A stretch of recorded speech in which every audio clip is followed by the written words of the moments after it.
بص يا كريم، كلمة جد دي في الانجليش سحر، يعني ليها معاني كتيرة جدا. خلاص يا عم، ما توريني كده بدل ما تتفزلك. خلاص تمام. اول استخدام لكلمة جت وهو انه يجيب او ان هو يحصل على. فانت مثلا عايز تقول انا جبت مية، هتقول I got some water.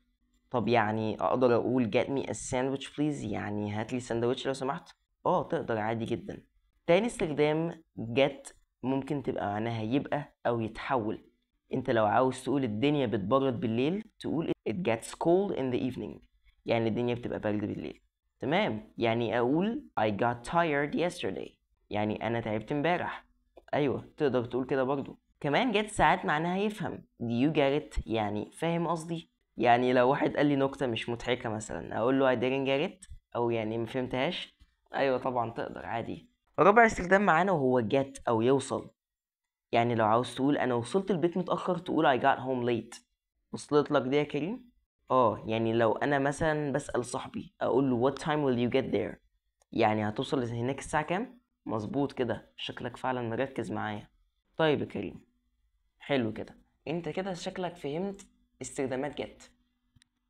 اوكي يا شباب، كده احنا عرفنا ان ال conversation دي بتتكلم عن استخدامات جت. احنا اتكلمنا عن 4 استخدامات او 5 استخدامات فقط. هما في اكتر من 10 لكن احنا في الفيديو ده هنديكم 10. كذلك stay tuned لاخر الفيديو، خليك معانا عشان يبقى فيه conversation بالانجلش حلو قوي هيفيدك في النطق، وهتعرف تستخدم فيه كلمة جت بطريقة احسن. جت ليها طرق كتيرة، فمثلا انك تاخد حاجة I got a gift، انا جات لي هدية. I got a gift، انا جات لي هدية.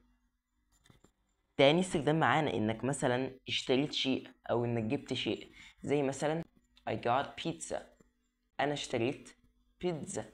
عادي جدا.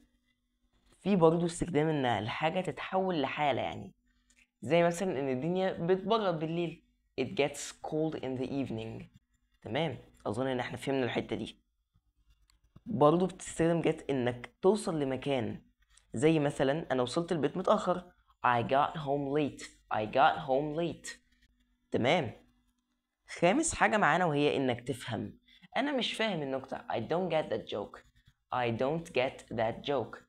سادس حاجة معانا وانك تجيب حاجة لحد، زي مثلا لو حد قالك can you get me that pen.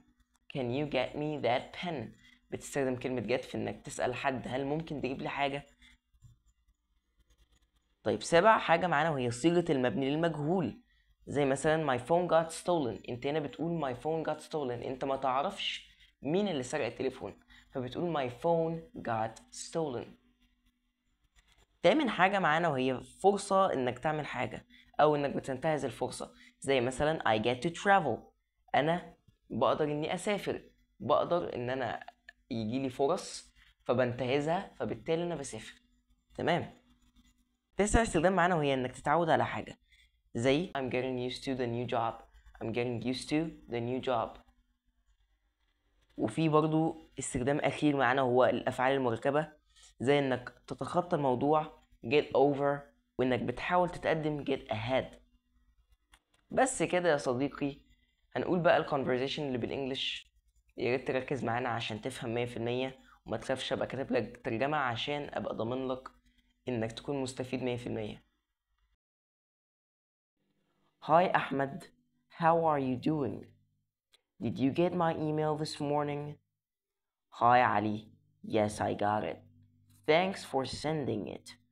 I need to get some work done today. Me too. What time are you planning to get home tonight? I'm not sure. I have to get a gift for my sister. I'll probably get there around 7 p.m. Oh, that's nice. I hope you get it easily. Did you get the news about the new project? No, I didn't. Please tell me more. I'm trying to get up to speed with everything. وبس كده يا شباب، أتمنى تكون استفدتوا من المحادثة القصيرة دي. وتكون ضربت عليها كده وأنا بقولها عشان تتقن إزاي تقول جات يعني، وإزاي تنطق الكلام أحسن. ومن غير ما أطول عليكم، يلا مع السلامة.